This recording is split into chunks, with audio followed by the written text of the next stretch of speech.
अस्सलाम वालेकुम। Welcome to my channel voice over by Amna Shah. I hope कि आप खुश होंगे। कहानी शुरू करने से पहले आपसे रिक्वेस्ट है कि अगर आपको मेरा कंटेंट पसंद आता है तो प्लीज़ मेरे चैनल को सब्सक्राइब करें। आइए कहानी का आगाज़ करते हैं। मैंने रेस्ट वॉच पर निगाह डालते हुए कहा, बुखारी साहब, मैं आपकी फरमाइश पर हाजिर हो गया हूँ। अब बताएं वो ज़रूरी बातें क्या हैं जिनके लिए आपने मुझे यहाँ बुलाया है। मेरी कामयाबी का राज ये है कि मैंने हमेशा वक्त की कदर की है। वो मेरी आंखों में देखते हुए मुस्तहकम लहजे में बोला, मैं वक्त की अहमियत को बखूबी जानता हूँ, लिहाजा आप इस बात की बिल्कुल फिक्र ना करें कि आप मेरे साथ जो वक्त गुजारेंगे वो ज़ाया या बेकार जाएगा। आप एक पेशेवर वकील हैं। मैं बखूबी समझता हूँ कि आपका एक एक मिनट बहुत कीमती है। मैं आपका नुकसान नहीं होने दूंगा। मुझे ये समझने में कतन कोई दुश्वारी महसूस नहीं हुई कि फारूक बुखारी ने वक्त की अफादियत और अहमियत को महज इसलिए उजागर किया था कि चंद लम्हे पहले मैंने अपनी रेस्ट वॉच पर निगाह डाली थी। इस जहांदीदा ज़ैरिक शख्स ने समझ लिया था कि मैं वहाँ वक्त ज़ाया करने के लिए नहीं बल्कि कोई मुफीद गुफ्तगू करने आया हूँ। इसी वक्त रज़ा नामी वो अधेड़ शख्स खुर्दोनोश का ढेरों सामान उठाए कमरे में दाखिल हुआ और एक के बाद एक प्लेट मेज़ पर सजाने लगा। इस रिफ्रेशमेंट के साथ चाय भी थी और यकीनन ये सारा एहतमाम मेरी तवाज़ो के ज़ेल में किया गया था। रज़ा अपना काम मुकम्मल करने के बाद वापस चला गया तो मैंने कहा, इस तकल्लुफ़ की क्या ज़रूरत थी बुखारी साहब? ये तकल्लुफ़ नहीं, वज़ेदारी है और मौके की मुनासबत से मैंने बहुत लाइट रिफ्रेशमेंट का इंतज़ाम किया है ताकि आप घर जाकर बआसानी डिनर कर सकें। वो वजाहत करते हुए बोला, अल्लाह आपके रिस्क में इजाफा फरमाए। मैंने कहा, आमीन। वो गहरी संजीदगी से बोला, फिर बताने लगा, मेरे ऑफिस के स्टाफ में 3 अफराद शामिल हैं, एक रज़ा और 2 दीगर लोग। वो दोनों सुबह 10 बजे से शाम 6 बजे तक दफ्तर में मौजूद रहकर रज़ा की निगरानी में मुख्तलिफ काम करते हैं और रज़ा के आने जाने का कोई वक्त मुकर्रर नहीं है। यूँ महसूस होता है अल्लाह ने इस बंदे को मेरी खिदमत के लिए पैदा किया है। लम्हाती तवक्कुफ करके उसने एक गहरी सांस ली, फिर अपनी बात को मुकम्मल करते हुए बोला, रज़ा की अभी मसें भी नहीं भीगी थीं जब ये मेरे पास आया था। मैंने इसे आउटडोर के कामों के लिए रख लिया था। वो दिन और आज का दिन इसने मुझे कहीं छोड़कर जाने की ज़रूरत महसूस नहीं की। रज़ा के पास वाजबी सी तालीम है लेकिन ये बहुत ज़हीन, मामला फ़हम, वफादार और मेहनती शख्स है। उसने अपनी तमाम उम्र मेरे ऑफिस को दे दी है और मैं भी इसे मुलाजिम नहीं बल्कि घर का एक फ़र्द समझता हूँ। ये मेरे तमाम कारोबारी और घरेलू राजों से भी वाकिफ़ है। मैं हर मामले में आंख बंद करके इस पर भरोसा करता हूँ। इस वक्त ये मेरी ट्रेडिंग कंपनी बुखारी ट्रेडर्स का general manager, cashier, accountant, public relation officer और मेरा मुखलिस दोस्त और खैर खा है। वैसे मैंने खानापुरी के लिए एक पेशेवर अकाउंटेंट भी भर्ती कर रखा है मगर वो भी रज़ा ही की हिदायत के मुताबिक काम करता है। बुखारी साहब, आप एक खुशकिस्मत इंसान हैं, मैंने रास्तगोई का मुजाहरा करते हुए कहा। रज़ा जैसे वफाशुआर लोग बहुत कम अफराद के हिस्से में आते हैं। बिलाशुबा अल्लाह का मुझ पर बड़ा करम है। वो गहरी संजीदगी से बोला, मेरे पास दौलत और इज्जत की कोई कमी नहीं लेकिन कभी कभार मेरा जहनी सुकून मुतासिर हो जाता है, जैसा कि इस नोटिस से पहले था। बात अधूरी छोड़कर उसने अपनी मेज़ की दराज खोली, फिर वहाँ से अदालती नोटिस को निकालकर मेज़ के ऊपर रखते हुए बोला, मैं इस नोटिस का जिक्र कर रहा हूँ। क्या आपने इस नोटिस की तहरीर को अच्छी तरह पढ़ लिया है? मैंने पूछा। वो इस बात में गर्दन हिलाते हुए बोला, न सिर्फ पढ़ लिया है बल्कि मैं खुला के अदालती प्रोसेस से भी बखूबी आगाह हूँ। मैं जानता हूँ कि अगर मैंने इस नोटिस के जवाब में कोई रद्द-ए-अमल ज़ाहिर नहीं किया तो चंद रोज़ बाद अदालत मेरे नाम एक और नोटिस जारी कर देगी, लेकिन मैं मोअज़्ज़ज़ अदालत को ऐसी ज़हमत नहीं दूंगा। इसका मतलब ये हुआ कि आपने अदालत में पेश होने का फ़ैसला कर लिया है। मैंने उसके चेहरे पर निगाह जमाते हुए कहा, गोया एक ही पेशी में ये मामला निमट जाएगा। ये मामला तो इसी वक्त निमट गया था बेग साहब, जब आलिया ने आपके ऑफिस तक रसाई हासिल करने के लिए बिल्डिंग की सीढ़ियों पर पहला कदम रखा था। वो ख्वाबनाक लहजे में बोला, मुझे आलिया की जानिब से इसी नौइयत की किसी हरकत की तवक्को थी। मैं इसकी गैर नसाबी सरगर्मियों से बेखबर नहीं हूँ और जहाँ तक अदालत में पेश होने का मामला है तो जिस इंसान का ज़मीर और ख़मीर जिंदा होता है इसे किसी दुनियावी अदालत के फैसले का ना तो डर होता है और ना ही इंतज़ार। मैं अपने ज़मीर और ख़मीर के फैसले पर साथ करता हूँ। आलिया ने तो ये कदम उठाकर मेरी मुश्किल आसान कर दी है। जब हालात आपकी मर्जी के ऐन मुताबिक हैं तो फिर आपने मुझे अपने पास क्यों बुलाया है? मैंने उलझन ज़दा लहजे में इस्तफसार किया। चंद दिल और नियत की बातें करने के लिए। वो एक एक लफ्ज़ पर जोर देते हुए बोला, वो बातें जो मैं अदालत में नहीं कर सकता, लेकिन मेरी ख्वाहिश है कि आलिया का वकील होने के नाते आपको इन अहम बातों का इल्म हो कि मैं आपकी क्लाइंट के बारे में किस अंदाज में सोचता हूँ और वो मेरे हवाले से किस नौइयत के ख्यालात रखती है। क्या आलिया आपके ऑफिस में अकेली आई थी या वो लंगूर भी उसके साथ था? फारूक बुखारी ने अपनी बात के इख्तिताम पर जो सवाल किया था उसने मुझे चौंकने पर मजबूर कर दिया। मैंने कहा, अगर आपका इशारा फ़हीम सिद्दीकी की तरफ है तो मेरा जवाब है यस। वो मायना खेज अंदाज में सर हिलाकर रह गया। मुझे यकीन है कि आपको इस बात की पहले से खबर थी कि आलिया फ़हीम सिद्दीकी के हमरा मुझसे मुलाकात करने आई थी। मैंने टटोलने वाली नज़र से उसे देखा। अगर मैं गलत नहीं हूँ तो आपने आलिया की निगरानी का कोई महफूज बंदोबस्त कर रखा है और आपको उसकी पल पल की नकलो हरकत की इतला मिलती रहती है। आप गलत नहीं हैं बेग साहब। वो एक गहरी बोझल सांस खारिज करते हुए बोला, इंसान अपने घर की हिफाजत के लिए सिक्योरिटी गार्ड्स रखता है और इन गार्ड्स पर चेक रखने के लिए सादा लिबास अफराद को तैनात करता है या नहीं? जी बिल्कुल, बाज़ लोग ऐसा करते हैं, मैंने जवाब दिया। एक मकान इस वक्त घर कहलाने का अहल करार पाता है जब इसके अंदर कोई घरवाली कदम रखती है। वो अपनी ही धुन में बोलता चला गया। जब इंसान अपने घर की हिफाजत के लिए सिक्योरिटी गार्ड्स रख सकता है तो फिर घरवाली की निगरानी के लिए किसी को तैनात क्यों नहीं कर सकता? मैंने आपके आलिया की निगरानी के सिस्टम पर तो कोई एतराज़ नहीं किया बुखारी साहब, मैंने बड़े रसान से कहा।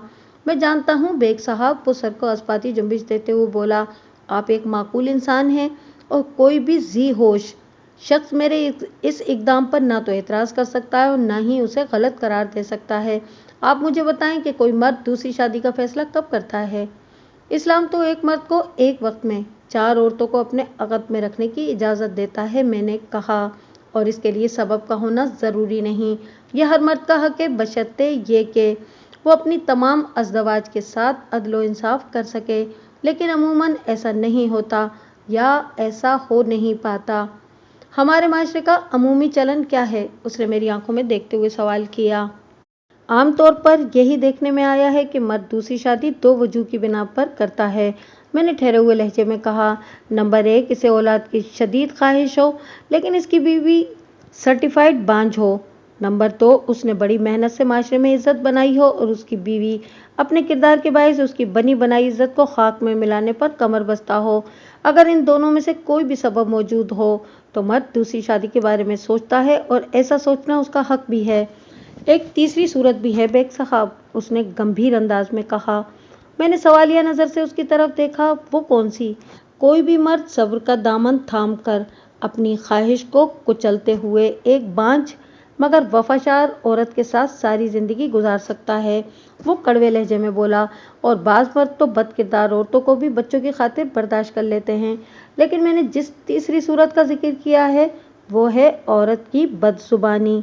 लम्हाती तवक्कुफ करके उसने अजीब सी नज़र से मुझे देखा, फिर अपनी बात मुकम्मल करते हुए बोला, बेगैरत से बेगैरत और कमज़ोर से कमज़ोर मर्द भी औरत की बदज़बानी को ज़्यादा अरसे तक बर्दाश्त नहीं कर सकता और वो अपनी ज़िंदगी में सुकून लाने के लिए दूसरी शादी करने पर मजबूर हो जाता है। मैंने भी 5 साल पहले यही किया था। आलिया कोई बांझ औरत नहीं है, उसने मेरे लिए 2 बच्चों को जन्म दिया है। ये बात अलग कि उसने इन दोनों की तरबियत अपने मिजाज के मुताबिक की है। मेरी नज़र में सबा और काशिफ दोनों नालायक और नादान हैं। इनको बिगाड़ने में आलिया ने रोज़ शब मेहनत की है। मेरी ख्वाहिश थी कि काशिफ मेरा वली साबित हो, वो मेरा सहारा बने, मगर उसने ना तो पढ़ लिख कर दिया और ना ही बिजनेस में इसे कोई दिलचस्पी है। उसने अपने निकम्मे मामू नादिर को अपना आइडियल बना रखा है। मैं काशिफ के मुस्तकबिल की तरफ से बहुत फिक्रमंद हूँ। सबा तो एक मेहमान की तरह है, कल कला इसकी शादी हो जाएगी, अल्लाह उसका नसीब अच्छा करे। आमीन, मैंने तहे दिल से कहा। आप कुछ ले नहीं रहे? वो मेज़ पर फैली हुई खुर्दोनोश की लातादाद चीज़ों की जानिब इशारा करते हुए बोला, लगता है मेरी बातों ने आपकी तबीयत मुकद्दर कर दी है। ऐसी कोई बात नहीं बुखारी साहब, मैंने जल्दी से कहा। मैंने ज़रूरत के मुताबिक थोड़ा थोड़ा सब में से ले लिया है, आप इत्मीनान से अपना बयान जारी रखें। बेग साहब, मैं क्या और मेरा बयान क्या? वो इनकिसार भरे लहजे में बोला। میں تو آپ کے سامنے دل کی بھڑاس نکال رہا ہوں۔ ٹھیک ہے جناب، میں نے زیر لب مسکراتے ہوئے کہا۔ آپ اپنی بات کو آگے بڑھائیں، میں پوری توجہ سے سن رہا ہوں۔ میں پوری دیانتداری کے ساتھ آپ کو بتا رہا ہوں کہ عالیہ نہ تو بانجھ ہے اور نہ ہی بد کردار۔ وہ آگے کو جھکتے ہوئے رازدارانہ انداز میں بولا۔ میں نے 5 سال پہلے زہرا سے شادی صرف اس لیے کی تھی کہ عالیہ کی بد کلامی اور زبان درازی نے میرا جینا حرام کر دیا تھا۔ میرے پاس نہ تو دولت کی کمی تھی اور نہ ہی وسائل کی قلت۔ میں چاہتا تو عالیہ کو طلاق دے کر بھی زہرا سے شادی کر سکتا تھا، لیکن میں نے صبا اور کاشف کا خیال کرتے ہوئے عالیہ کے دامن پر طلاق کا دھبا نہیں لگایا اور اپنے سکون کی خاطر میں نے زہرا سے شادی کر کے ایک نئی زندگی کا آغاز کر دیا۔ لیکن میں عالیہ کے حقوق کی طرف سے کبھی غافل نہیں رہا۔ اس کے گھر کے اور بچوں کے تمام اخراجات میں اٹھاتا ہوں۔ وہ لوگ گلشن اقبال کے جس بنگلے میں رہ رہے ہیں وہ میرے پیسوں سے خریدا گیا تھا، لیکن میں نے مذکورہ بنگلہ عالیہ کے نام کیا ہوا ہے۔ اب قانونی طور پر وہ اس بنگلے کی مالک ہے۔ اسے ہر حال میں میرا شکر گزار ہونا چاہیے، لیکن میری دوسری شادی کے بعد تو اس نے مجھے اذیت پہنچانے کے لیے نئے نئے حربے آزمانا شروع کر دیے۔ اس کی جانب سے مجھے جو پہلا اعزاز ملا وہ تھا عیاشی۔ عالیہ نے اپنی سوشل گیدرنگ میں لوگوں کو بتانا شروع کیا کہ میں طبعاً ایک عیاش آدمی ہوں اور میں نے اپنی ہوس پوری کرنے کے لیے دوسری شادی کی ہے۔ میرے خیال میں عالیہ کا یہ عمل سراسر غلط تھا۔ میں نے اس کے زخم جگر پر صاف گوئی کا مرہم لگاتے ہوئے کہا، بلکہ اسے عالیہ کی کمظرفی کہا جائے تو زیادہ مناسب ہوگا۔ بیگ صاحب، کوئی بھی مرد دوسری شادی عیاشی کے لیے نہیں کرتا، وہ مجروح لہجے میں بولا۔ مرد اپنے ذہنی سکون کی خاطر کسی ایسے آشیانے کی تلاش میں ہوتا ہے جہاں اسے سنبھالنے اور سمیٹنے والی کوئی عورت موجود ہو جو اس کی عزت کرتی ہو، اس کے دکھ درد کو سمجھتی ہو اور ہر اچھے برے وقت میں اس کے شانے سے شانہ ملا کر کھڑی ہو۔ ورنہ اگر نیت صرف عیاشی کی ہو تو مرد کے لیے ٹھکانوں کی کوئی کمی نہیں ہے۔ عیاش مرد تو اس بات پر یقین رکھتے ہیں کہ اگر بازار میں خالص دودھ دستیاب ہو تو پھر گھر میں بھینس پالنے کی کیا ضرورت ہے۔ میں نے اس کی وضاحت پر کوئی تبصرہ نہیں کیا تو چند لمحات کے توقف کے بعد وہ دوبارہ گویا ہوا۔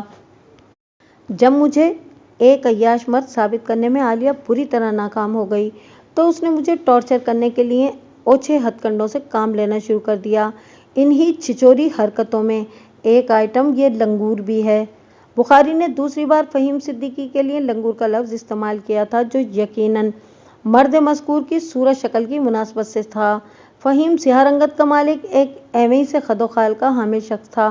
اس کا عالیہ کے ساتھ کوئی میچ نہیں تھا، تاہم وہ جس مقام پر بیٹھا تھا عالیہ کا شوق اسے وہاں تک کھینچ لایا تھا۔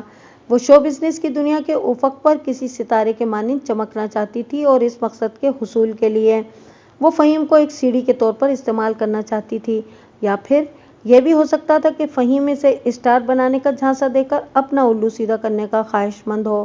بہرحال میں اپنے آفس کے صوفے پر ان دونوں کو پہلو سے پہلو پیوست کیے جس طرح راز و نیاز کرتے دیکھ چکا تھا، اس سے تو یہی لگتا تھا کہ وہ دونوں ایک دوسرے کے چکر میں تھے۔ آپ بالکل ٹھیک کہہ رہے ہیں بخاری صاحب، میں نے تائیدی انداز میں گردن ہلائی۔ مجھے ان دونوں میں کوئی مطابقت نظر نہیں آئی۔ وہ دونوں پہلوئے حور میں لنگور کی عملی تفسیر ہیں۔ وہ زہر خند لہجے میں بولا۔ عالیہ مجھے ذہنی اذیت دینے کے لیے پہلے بھی ایسے کئی آئٹمز پیش کر چکی ہے، لیکن اس مرتبہ میرے حق میں یہ ہوا کہ اس نے آپ کے توسط سے مجھ سے چھٹکارا حاصل کرنے کے لیے خلا کا مقدمہ دائر کر دیا۔ میں تو اس کی کمینی حرکتوں سے اس قدر تنگ آ چکا تھا کہ طلاق کے علاوہ اسے اپنی زندگی سے نکالنے کا کوئی راستہ تلاش کر رہا تھا، اور یہ موقع عالیہ نے خود مجھے فراہم کر دیا۔ اللہ کے ہر کام میں کوئی بہتری چھپی ہوتی ہے۔ اللہ نے آپ کی صورت میری مشکل آسان کر دی۔ میں نے اسی لیے آپ کا شکریہ ادا کرنے کی خاطر آپ کو اپنے آفس میں بلایا ہے۔ اگر وہ خلا لے کر میری زندگی سے نکل جاتی ہے تو اس طرح میں صبا اور کاشف کے سامنے قصوروار نہیں ٹھہروں گا۔ عدالتی فیصلے کے بعد عالیہ کی ہسٹری میں یہ بات رقم ہو جائے گی کہ اس نے بڑھاپے میں اپنا ماڈلنگ کا شوق پورا کرنے کے لیے شوہر سے نجات حاصل کر لی، کیونکہ اس کا شوہر اس کی ان شوبز سرگرمیوں کو کسی بھی قیمت پر پسند نہیں کر سکتا تھا۔ ان حالات سے تو یہی نظر آ رہا ہے کہ پہلی ہی پیشی پر یہ کیس نمٹ جائے گا۔ میں نے سوچ میں ڈوبے ہوئے لہجے میں کہا، ہاں ہاں بالکل۔ وہ ٹھوس انداز میں بولا۔ آپ سے ایک درخواست ہے بیگ صاحب۔ جی فرمائیں، میں نے کہا۔ عالیہ آپ کی کلائنٹ ہے، وہ گہری سنجیدگی سے بولا۔ آپ اسے واضح الفاظ میں سمجھا دیجیے گا کہ عدالت میں پیشی کے روز وہ صبا اور کاشف کو ضرور ساتھ لائے۔ میں مجسٹریٹ کے سامنے ان دونوں بچوں سے معلوم کرنا چاہتا ہوں کہ اس فیصلے کے بعد وہ اپنی ماں کے ساتھ رہنا پسند کریں گے یا میرے ساتھ جانا چاہیں گے۔ یہ بہت ضروری ہے۔ اگر انہوں نے میرے ساتھ جانے کے لیے رضامندی ظاہر کر دی تو اچھا ہے، بصورت دیگر مجھے ان کے بہتر مستقبل کے لیے کوئی لائحہ عمل ترتیب دینا ہوگا۔ اگر عالیہ نے واقعتاً ماڈلنگ ہی کرنی ہے یا اس نے لنگور کے پہلو کو آباد کرنے کا فیصلہ کر رکھا ہے تو پھر بچوں کا اس کی کسٹڈی میں رہنا مجھے ٹھیک نہیں لگ رہا، خصوصاً صبا کو تو میں اس ماحول میں بالکل نہیں چھوڑ سکتا۔ آپ اس بارے میں کیا کہتے ہیں؟ میں آپ کے خیالات سے بالکل اتفاق کرتا ہوں، میں نے جواب دیا، لیکن آپ کے دونوں بچے جس عمر میں ہیں اس میں ان پر اپنی مرضی کے فیصلے نہیں تھوپے جا سکتے۔ عدالت ان سے پوچھے گی کہ وہ اپنی ماں کے ساتھ رہنا چاہتے ہیں یا باپ کے ساتھ جانا چاہتے ہیں، پھر عدالت ان کے جواب کے مطابق فیصلہ کرے گی۔ ہاں، میں آپ کے نقطے کو سمجھ رہا ہوں، وہ ہونٹ بھینچتے ہوئے بولا۔ بہرحال اللہ مالک ہے، اگر قدرت نے عالیہ سے میری جان چھڑانے کا آسان موقع فراہم کر دیا ہے تو یقیناً بچوں کے مستقبل کے حوالے سے بھی قدرت نے کچھ طے کر رکھا ہوگا۔ بے شک، میں نے کہا، قدرت کے فیصلوں میں کوئی سکم نہیں ہوتا۔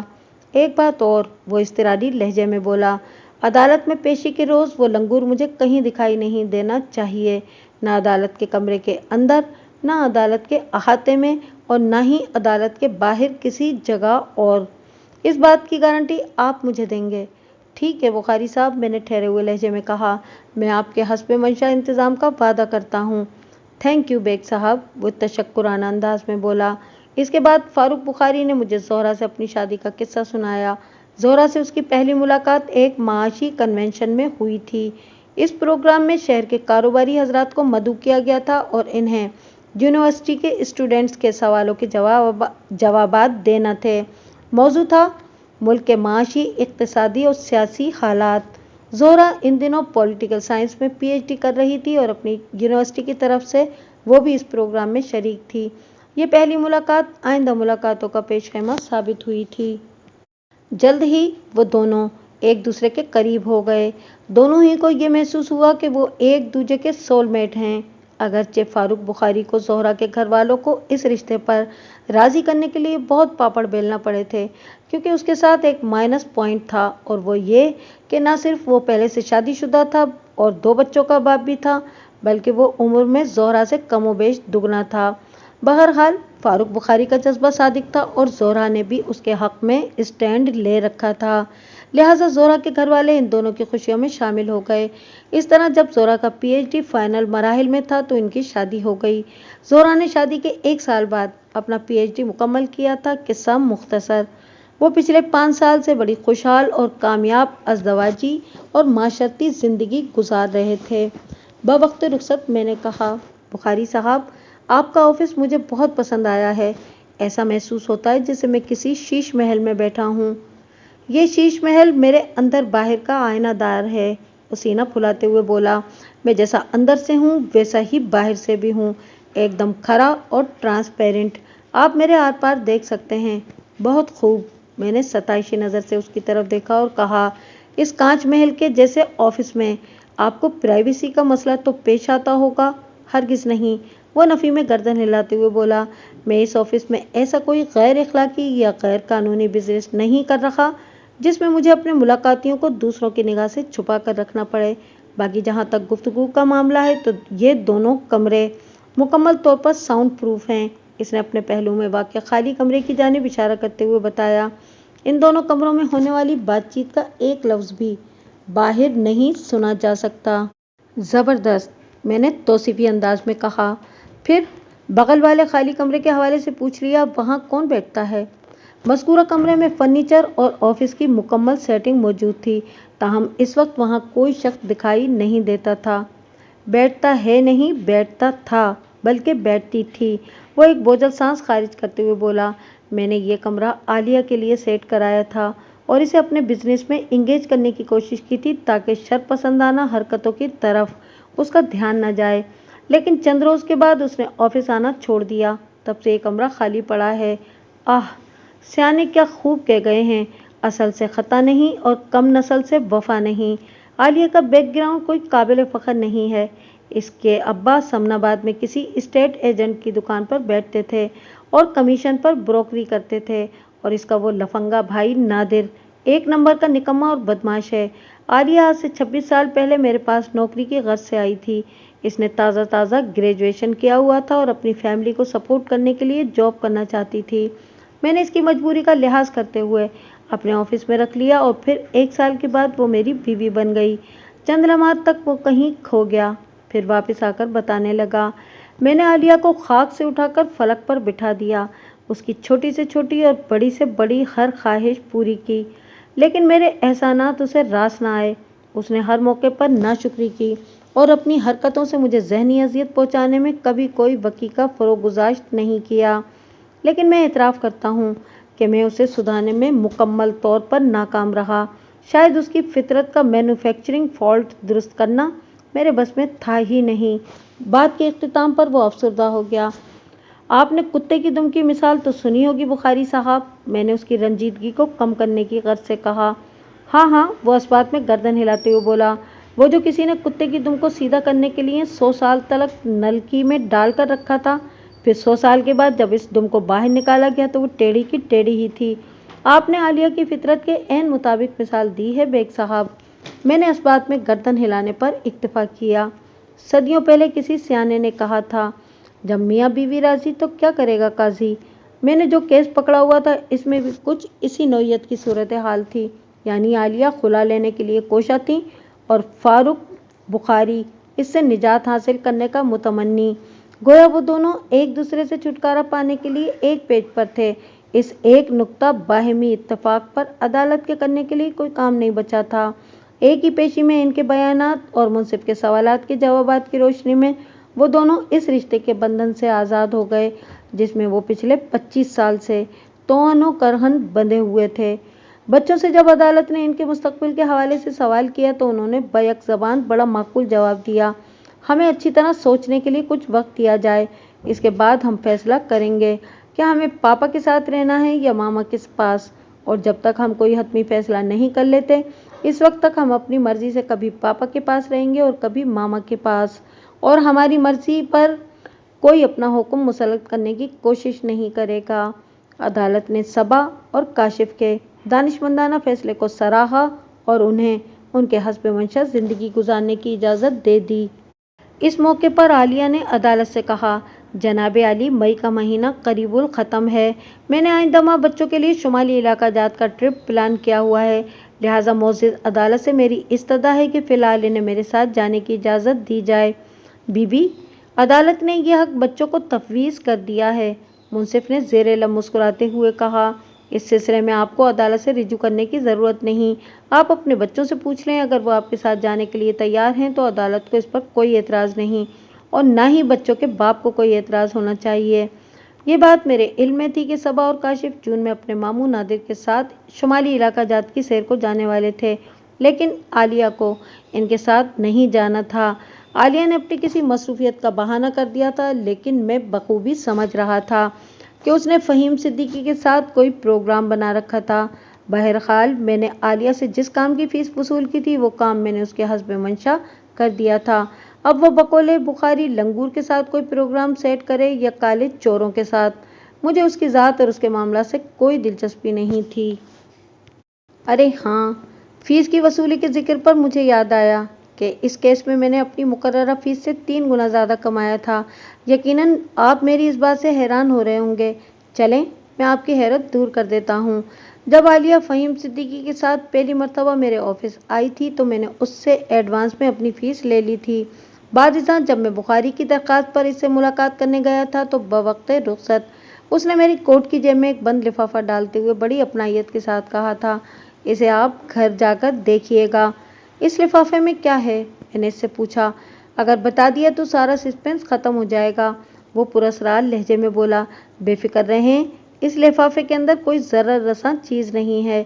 और इस रोज़ मैंने बेफिक्र होकर घर आ गया था और घर पहुंचकर जब मैंने इस बंद लिफाफे को खोला तो हस्ब तवक्को इसके अंदर मुझे रकम रखी नजर आई, लेकिन खिलाफ तवक्को वो रकम काफ़ी ज़्यादा थी, लगभग मेरी डबल फीस से भी कुछ ज़्यादा। इस लिफाफे में मज़कूरा रकम के साथ एक पर्चा भी रखा हुआ था जिस पर फारूक बुखारी ने मुझे मुखातिब करते हुए तहरीर किया था। बेग साहब, आप मेरी दरख्वास्त पर मुझसे मुलाकात करने तशरीफ़ लाए और पूरी तवज्जो के साथ मेरी कथा सुनी, जिसके लिए मैं आपका ममनून एहसान हूँ। मैं आपके सामने अपने दिल की भड़ास निकाल कर बहुत हल्का फुल्का और पुरसुकून हो गया हूँ। यह हमारी पहली मुलाकात थी। आपने मुझे अपना जो कीमती वक्त दिया, यह रकम उसका मुआवजा तो नहीं, आप इसे मेरी तरफ से एक तोहफा समझकर कबूल फरमाएं। अगर ज़िंदगी में कभी आपसे कानूनी मदद लेने की ज़रूरत पेश आई तो इंशाल्लाह आपकी तवक्को से ज़्यादा खिदमत करूँगा। आप मेरे लिए एक निजात दहिंदा का दर्जा रखते हैं।